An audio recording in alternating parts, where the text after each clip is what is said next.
You know, I think that overall in the insurance industry right now, today, there is more openness and more communication between agents than we've probably ever had. We live in a sharing economy, Right. in 2019, and Right. it's not. I don't think that it's the industry is going that direction, but the world is going that direction, where people realize, wait a minute, if I give some advice to such and such down the street, it's not necessarily, if he succeeds, it's not going to hurt me. Example I always give in that regard is me and my wife, now we're 4 doors down from each other. We both run agencies, in case anybody didn't know that.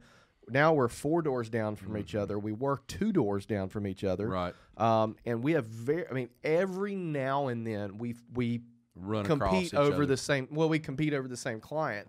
Very rarely. Very, very, very rarely does that happen. Right. And when it does, it's like, that's funny. I think it's because of 2 reasons. A, there's enough business to go around. B, we both market in different ways. Right. Just because you give someone a piece of advice to do something doesn't mean they're going to execute it the exact same way that you do.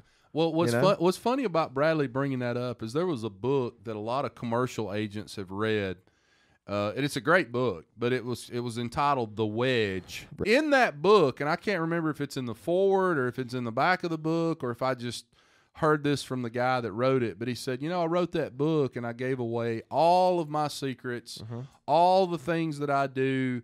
And he said, you know, the reason I did that was I knew that no matter how many people read that book, 97% of them would never do anything about it.